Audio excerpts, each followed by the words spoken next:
Karena banyak dikonsumsi oleh masyarakat, tanaman padi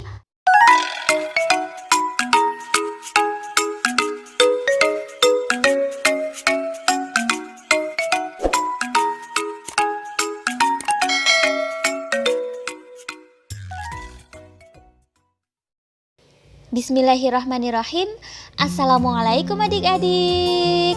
Di video kali ini kita akan belajar materi kelas 4, tema 3, peduli terhadap makhluk hidup. Subtema 1, hewan dan tumbuhan di lingkungan rumahku.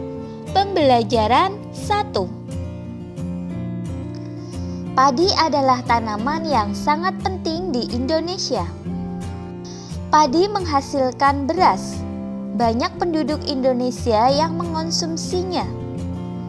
Padi dapat tumbuh di daerah panas dengan curah hujan tinggi. Daerah utama penghasil padi adalah Jawa Barat, Jawa Timur, Jawa Tengah, Sulawesi Selatan, dan Sumatera Utara. Karawang, Jawa Barat dikenal sebagai lumbung padi nasional. Pertumbuhan padi dibagi menjadi 3 tahap besar. Pertama-tama, biji padi dimasukkan ke dalam karung goni dan direndam 1 malam di dalam air mengalir supaya perkecambahan benih terjadi bersamaan. Selanjutnya, benih-benih ini ditanam di lahan sementara. Bibit yang telah siap dipindah tanamkan ke sawah. Biji atau benih tadi akan tumbuh berkecambah hingga muncul ke permukaan. Bakal akar dan tunas menonjol keluar, lalu batangnya memanjang. Petani juga mengairi, memberi pestisida dan pupuk pada tanaman ini. Selanjutnya, tanaman padi berbunga hingga gabah matang, berkembang penuh, keras, dan berwarna kuning.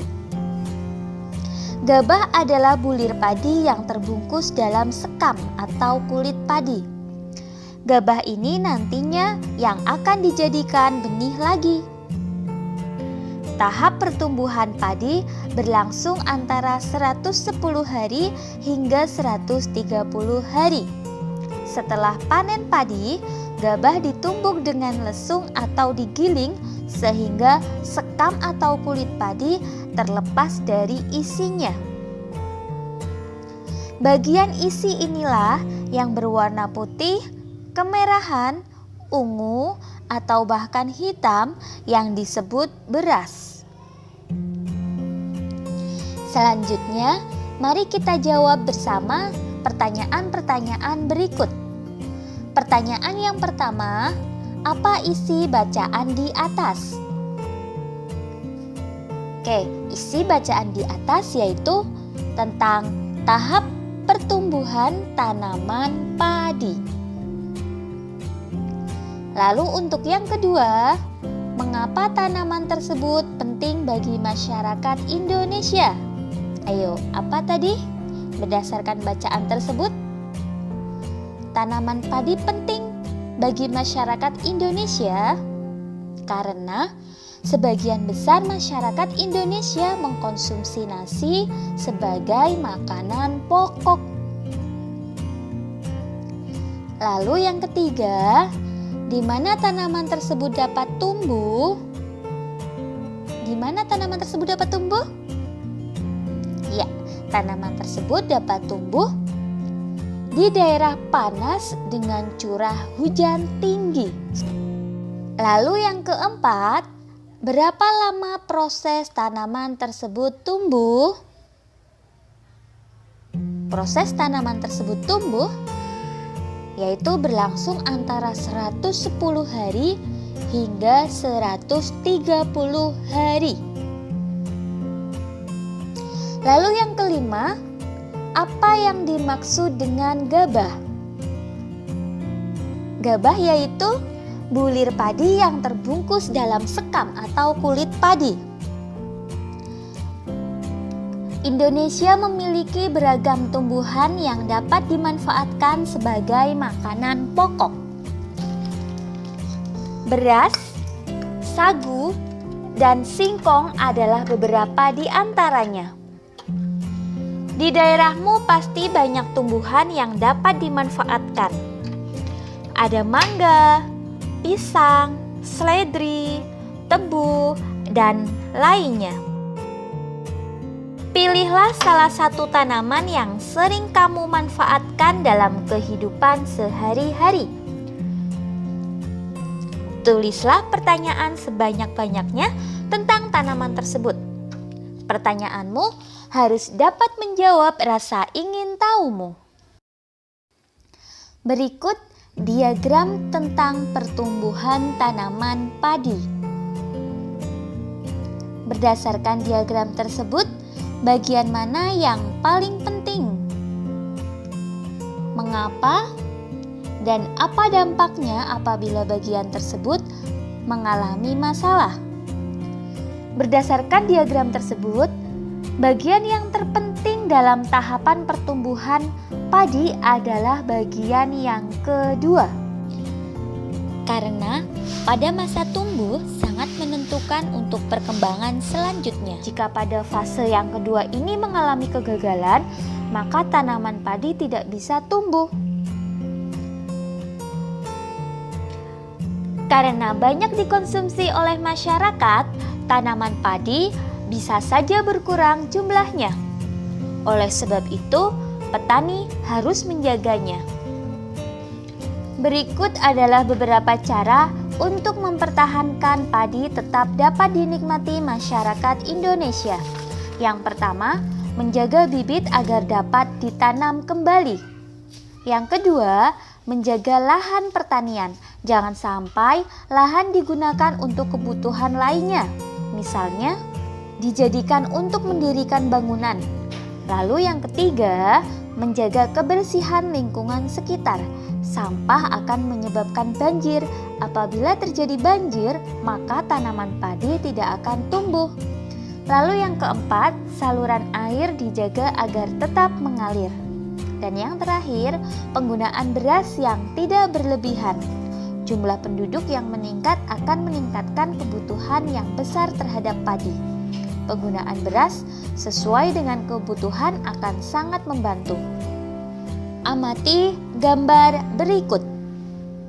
Tulislah sedikitnya 5 pertanyaan tentang gambar. Berikut ini contoh 5 pertanyaan tentang gambar tersebut. Silahkan kalian bisa membuat pertanyaan yang lain sesuai dengan keingintahuan kalian. Kemudian diskusikan pertanyaan dan hasil pengamatan dengan temanmu. Tulis perbedaan yang kamu temukan dari ketiga tempat tersebut. Selanjutnya, bacalah teks berikut dan isilah tabelnya. Pantai. Pantai adalah daerah yang berbatasan langsung dengan laut. Pantai ada yang landai dan ada pula yang terjal. Pantai yang landai biasanya digunakan untuk objek wisata. Dataran tinggi. Dataran tinggi adalah permukaan bumi yang ketinggiannya 500 meter di atas permukaan laut. Dataran tinggi biasanya dimanfaatkan untuk peristirahatan, objek wisata, dan usaha perkebunan. Dataran rendah. Dataran rendah adalah permukaan bumi yang datar dengan ketinggian kurang dari 200 meter di atas permukaan laut. Pada umumnya, dataran rendah berada di sekitar pesisir pantai. Dataran rendah banyak digunakan untuk berbagai keperluan, di antaranya pertanian, peternakan, perumahan, dan industri, serta beberapa jenis kegiatan perkebunan seperti perkebunan kelapa dan tebu. Selanjutnya, isilah tabel berikut. Baik, kakak contohkan isian tabel untuk yang daerah dataran tinggi dan juga dataran rendah. Nanti kamu melengkapi untuk yang daerah pantai. Untuk dataran tinggi, ciri-cirinya adalah ketinggiannya 500 meter di atas permukaan laut. Sedangkan dataran rendah ketinggiannya kurang dari 200 meter di atas permukaan laut.